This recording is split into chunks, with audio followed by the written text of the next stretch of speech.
Detective Sergeant Max Ebrel has headed the Newcastle Drug Squad for the past 3 years. Prior to that, he held a similar post with the police in Wollongong. In all, he has been with the New South Wales Force for 18 years. Detective Ebrel has recently completed his second year of a police studies course at Newcastle College of Advanced Education. During his 3-month stay in New Zealand, he plans to look at education as a means of preventing drug abuse. Detective Ebrel believes the trip will help him restrict Newcastle's growing drug problem. I'm going there to look at the ways that New Zealand has explored the drug abuse problem, especially in relation to preventative measures and drug education programs. And why particularly New Zealand? Because my research has shown that New Zealand is very prominent in those areas. And do you think the 3 months you'll be spending there will be able to help you with your work in Newcastle? Very much so. I feel that drug law enforcement officers today must be familiar with the best current overseas practices that have been developed to combat the growing social problem of drug abuse. Great, thanks very much. It's been a pleasure.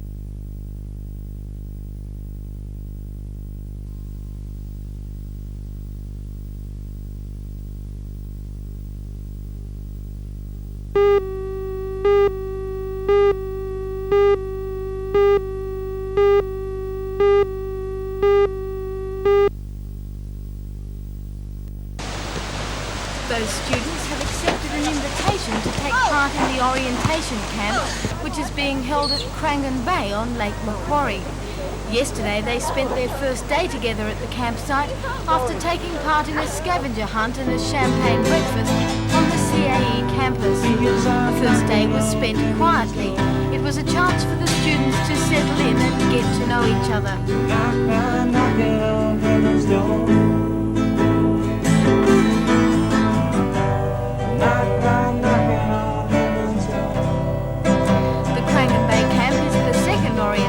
Camp to be organised by the Newcastle College's Student Representative Council. The first was held last February at Glenrock Lagoon. The Student Activities Officer, Mr. John Byrne, says the camp enabled students to make friends and discuss common problems.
Newcastle and Tarot were on the scene within minutes, but they were unable to save the weatherboard cottage.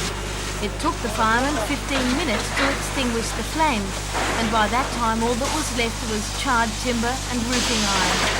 Fire brigades then faced the grueling task of mopping up. The firemen and volunteers from nearby homes managed to save some of the birds that were being kept in aviaries around the property. However, 4 of the aviaries, which contained valuable racing pigeons, were burnt out. The house, which is situated just off the Pacific Highway, is the property of Mr. Robert and Mrs. Mabel Robertson of Hexham. It was being rented by Mr. and Mrs. Dennis Murison. The aviaries and the furniture inside the house was their property. There was no one in the house at the time of the blaze, but there was one casualty. A bull terrier belonging to 14-year-old Danny and 10-year-old Leanne Murrison was burnt in the fire. Both children are heartbroken at the loss of their pet. Their mother, Mrs. Robin Murrison, said the family had planned to move from the house within the next few weeks. Police say the fire started in the back bedroom of the cottage, but as yet they are not sure exactly what caused it. They do say, however, that there are no suspicious circumstances.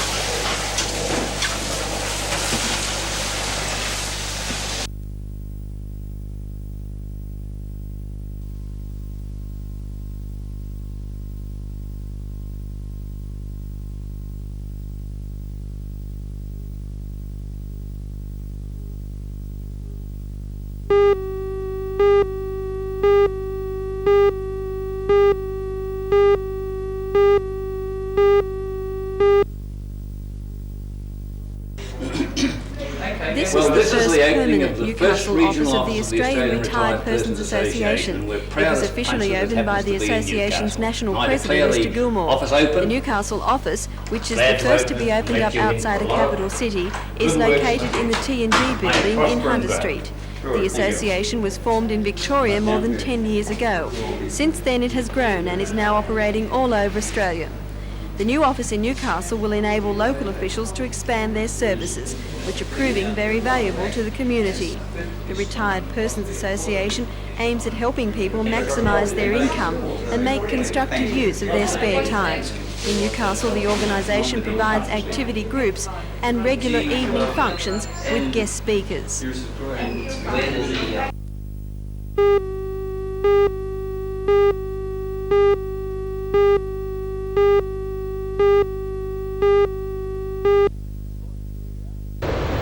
Good morning. Well, here we are. We're down at Dixon Park to take a look at the surf. Beautiful morning, sun's up, clear skies, no wind at the moment, it's non-existent. The water looking nice, smooth and glassy. Waves are very, very small. Only around half a metre at most of the open beaches this morning. It's gone back to its original form. Up to 1 metre occasionally on the sets, although the tide's going to make that change quite rapidly. The tide's coming in once again, and by lunchtime it's going to be flat city, I'm afraid. Very, very tiny waves for the board riders indeed. The wind's going to come up from the northeast. We're going to see a few blue bottles with the incoming tide. The water's going to get choppy this afternoon. The board riders aren't going to like this very much at all, I don't think. If you'd like to go for a swim, all of our city beaches are quite safe. The water is really beautiful, and it's going to be a top morning for the beach at least. Taking a look at the weather, the forecast, high to very high fire danger rating for today. Very warm to hot and humid conditions. Sunny, with light northerly winds inland and northeast afternoon sea breezes at 10 to 20 knots, 20 to 40 kilometres per hour on the coast. Slight seas, choppy in the afternoon on a low swell. The outlook for Thursday, very warm, afternoon thunderstorms, northerly winds with a late southerly change. That's good news, I think. Newcastle today heading for a top of 29 degrees, Scone expecting 36 degrees. Looking at the tides, low tide this morning was at 5 minutes past 5, half a metre. High tide coming up at 26 minutes past 11 this morning, 1.7 metres. With the following low tide, 5:58, 2 minutes to 6 tonight at 0.4 of a metre. Well, that's our look at the surf and weather. A great sunny morning weather-wise. No waves for the board riders, but we're getting used to that one. A great morning for the swimmers. It's going to be a top day. I hope you get the chance to get to the beach. Bye for now.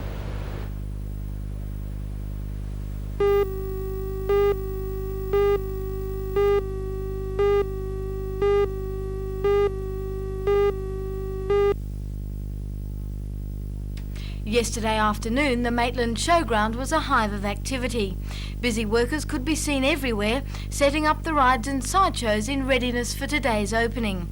According to organisers, this year's show is set to be the biggest that Maitland has ever seen. Show Secretary Mr. Mick Roper says all available space in the sideshow alley and in the pavilions is booked out. And apart from a drop in the numbers of dairy and beef cattle because of the drought, he says entries in all sections are up on previous years. According to Mr. Roper, one of the biggest attractions will be the activities in the ring. It will be the venue for one of the richest trotting programs of any show in Australia, offering $7,500 prize money. Another highlight should be the show jumping, which will feature many international competitors.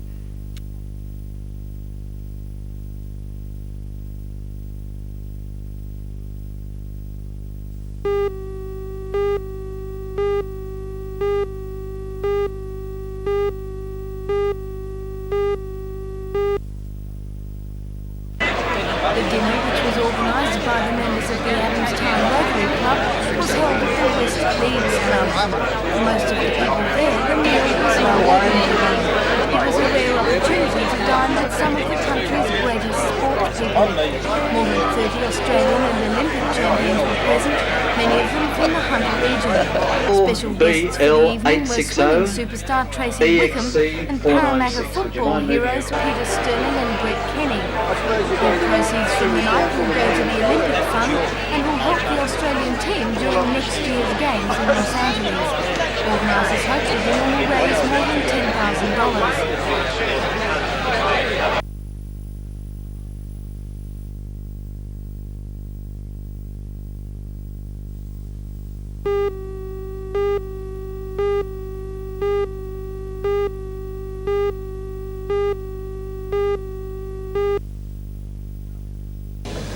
The announcement that the KB United Club is deep in debt follows sudden resignations from its president, Mr. Harley Dixon, and its secretary, Mr. Dave Maguire. Both men say they resigned because of pressing business commitments and for personal reasons, but both intend to continue their involvement with the club. Last night, about 50 people met at the Adamstown Rosebuds to hear what was to be done to save KB United. The plans involve a complete restructuring of the board to include representatives from Tooths, the Northern Soccer Federation and Adamstown Rosebuds. And this year, in an effort to boost gate takings, the team will play all its home matches at the International Sports Centre. Next week, Mr. Paul Newmark from Tooths will take over as president of the soccer club. The current acting president is Mr. Ivor Thirlwell. Well, we're in an extremely difficult financial situation. Along with most sporting clubs, this occurs from time to time, and it occurred mainly because of the dropping crowd last year when we weren't in the top four of the competition. The crowd stayed away, and we were 50,000 down spectator-wise on last year than we were the year previous. Mr. Newmark, you're likely to take over the presidency of the club next week. What are you planning on doing to bring it out of debt? With the help of Adamstown Soccer Club, who is a licensed soccer club, and we can use as a registered office, the Northern Soccer Federation behind us, I believe that we could form a board to get the people back, the supporters here, because they've got a home, somewhere to train, and I think it'll be a good thing for Newcastle.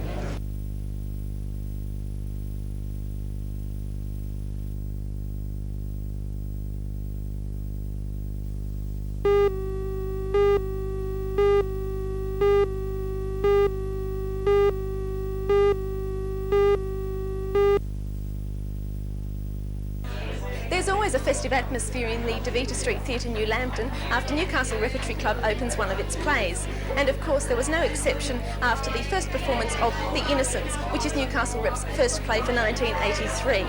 An almost capacity audience saw the play of Mystery and the Supernatural, and afterwards they came into the foyer for supper and to talk about the play. I asked a couple of people what their feelings were about The Innocents. I thought the young actor and the young actress were particularly good. Even their singing was very clear, their expression was clear. And how did the story itself grab you? Oh, it grabbed me, I was very excited. I like the show in general. It had a really great atmosphere and it really worked. And you did find it scary, did you? Yeah, there were some really dramatic and scary parts in the play.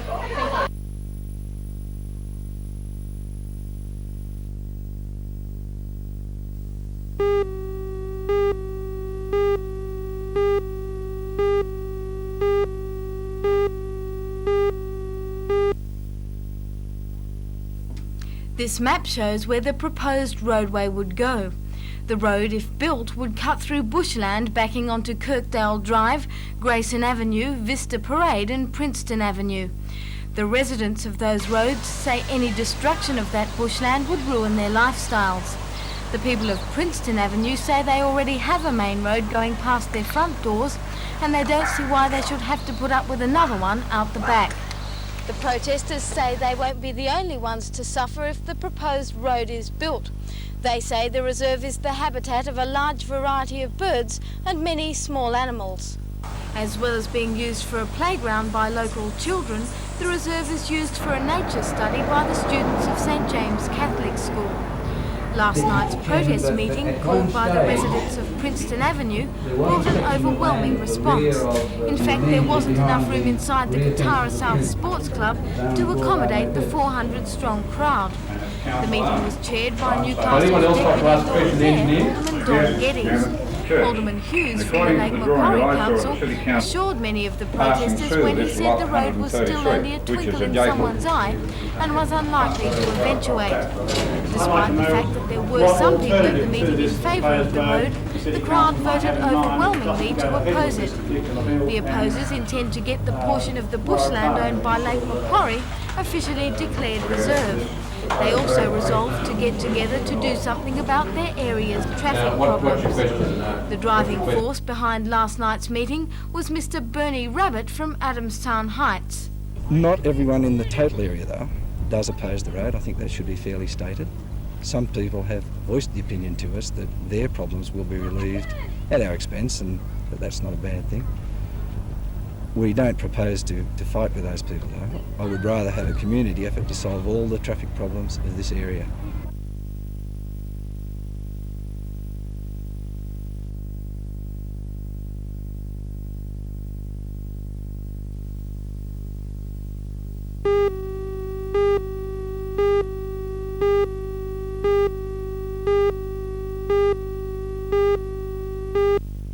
I think that we will give them the shock of their life. Well, you've been around rep sides for a long, long time, Ted. That's right, Lee, about 20 years. And I know you're very impressed with this campaign. Yes, because of the approach of Mick Alchin has been really exemplary. He has fired the players to get the very best out of them, and they have responded accordingly, irrespective of how the score goes or how the game goes or whatever. But he has done a magnificent job, and these players are going to give a magnificent effort, and they're going to play this game with pride. They're going to have pride in themselves, which is uppermost, and they've got pride to play for Newcastle. And mate, you cannot ask for any better than that. You'd know of Mick Alchin, our coach, though? We know, yes, I was coached by Mick. I was playing reserve grade for Parramatta in 1979. We won the grand final that year, so I know a little bit of Mick, so we kind of know what to expect. Could be interesting. Could be very interesting. Super coach Jack Gibson is, as usual, serious about Sunday. Well, the major thing is that you hope you get out healthy.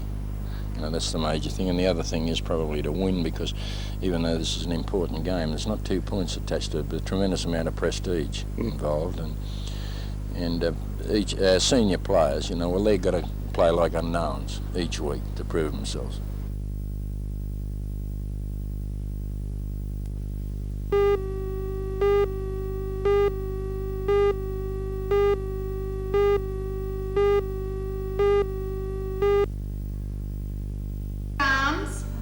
Despite his years, Mr. Brown still manages to do his daily exercises. Perhaps not as vigorously as in years gone by, but with the same determination. Mr. Brown is blind and partially deaf, which makes communication difficult. But when he is able to understand, it's obvious his memory is as sharp as ever. He worked as a miner and was employed by BHP when it began operations in Newcastle in 1915. He says in those days you had to work hard or you'd be replaced. He has lived most of his life in Mayfield, and up until 2 months ago when he broke his arm, he lived alone. He was admitted to William Lyne Hospital and is now waiting for a place in a nursing home.